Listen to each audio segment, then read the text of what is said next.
Hi, good morning. This is Lois DeWitt, and this is pretty exciting. I have this wonderful still life here, and I have a lot of really beautiful ingredients that I'm going to be making a shish kebab with in the toaster oven later. But I laid them all out. The colors are so pretty. There's light greens and whites and all different shades of a beautiful orange, and I just decided that I was going to do a still life with watercolor to show you. So there's my beautiful still life. I cauliflower, zucchini, celery, onion, mushroom, and a nice orange pepper, bell pepper. All of that will be going into the toaster oven later today. Okay, and this is how I'm set up, and you can set yourself up with your watercolors too. I have paper towels here and some brushes and a pencil. I have a container of water, 2 natural sponges. You'll see my camera there. I also took a picture of this still life because I might be using it for a colored pencil or oil pastel study later. So I took a picture. And then I also have a ruler, a sketchbook of watercolor paper, and this is 140-pound cold press watercolor paper, a must for watercolor. There's a lot of good watercolor sets out there. I favor the Reeves Gouache watercolor set just because I like the colors so much, and they seem to work well as watercolors. The next and last thing I have here is a palette. This is one that actually folds, which is kind of nice. And for the size that I usually work in, this gives me enough room to mix the colors. Now what I've done here is I've ruled the 9 by 7 square on this sketchbook page. And then I taped it with the masking tape around the edge. That for me, that's a control. It gives me a margin, a periphery. And also I have mats that are sort of in that size. So if the work turns out well, I have a mat. So what I'm going to do to start with is just take my pencil and very lightly sketch in these objects. So I have a basis, a drawing for my watercolor. So I want to get an idea of how these objects fit onto the page. So very, very lightly, I'm just sort of sketching them out. I think my drawing's just about complete. You can see I used very light lines. I hope you can see them. One of the things about drawing a still life like this is that once you get one item done in the still life, you can pretty much check and correct all the other shapes relative to that. For instance, I checked the shape of the celery stalk here, and I know that it intersects on the cauliflower right about there, and that also the onion shape here starts on the piece of celery right about there, just a couple inches down, and ends just about there. I can see that stalk needs to be a little bit longer, and that's the way you can check your drawing for accuracy. Now the next thing I'm going to do actually is to take my eraser and erase a lot of the lines so that they're very, very faint. So I just have a very faint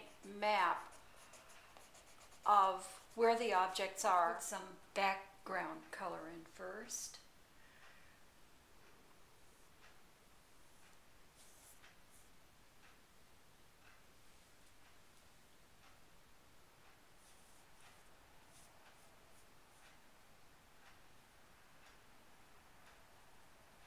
Just going around the shapes like that.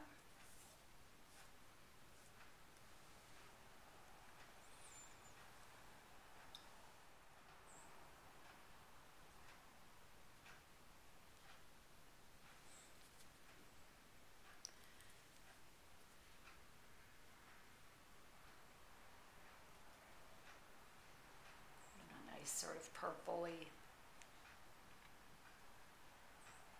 shadows.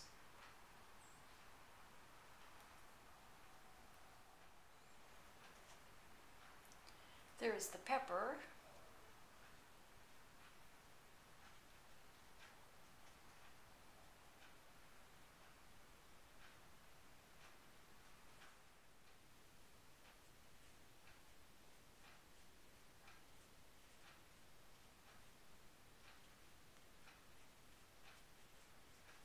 Zucchini there.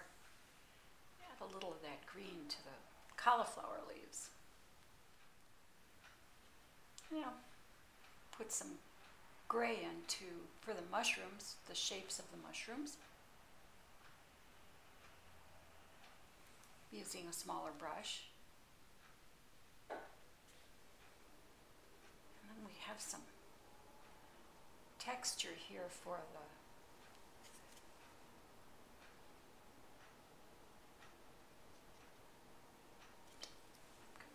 sponge might be a good thing for texture for that. Putting in some of the darker shadows here.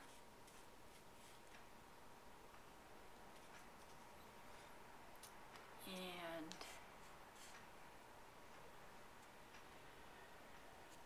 then I'm going to go back into these shapes and just delineate them a little bit more.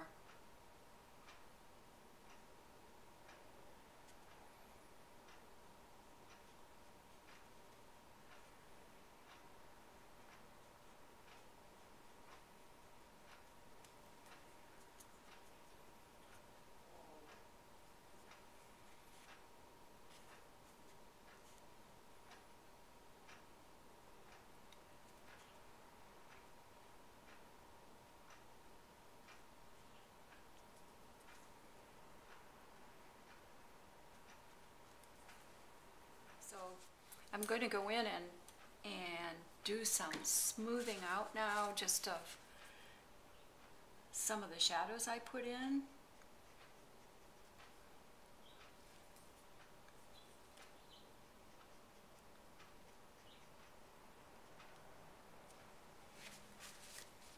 And some of the detail here. This needs to be green.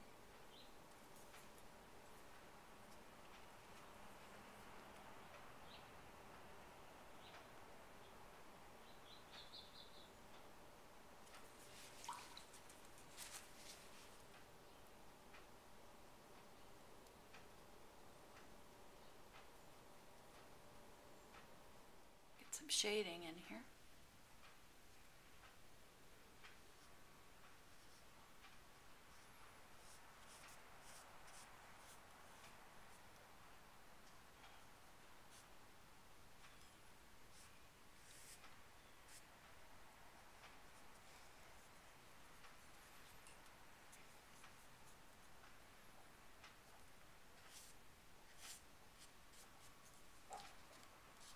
Maybe here is a little bit as well. Some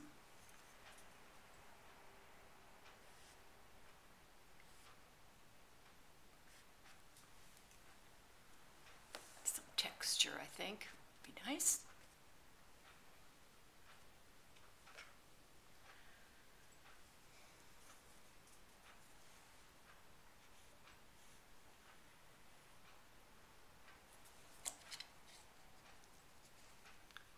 That a little bit right here.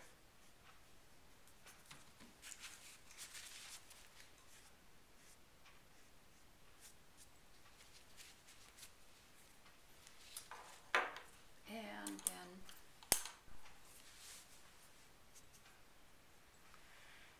bring some more shape into the cauliflower right here.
putting in some dark shadows now.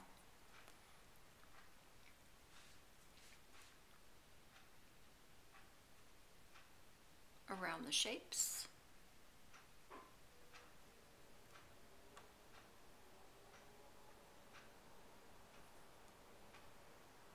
So there's my watercolor, and in a minute I'm going to take the tape off. Okay, there's the watercolor with the tape removed. Came out well, and now our still life will become ingredients.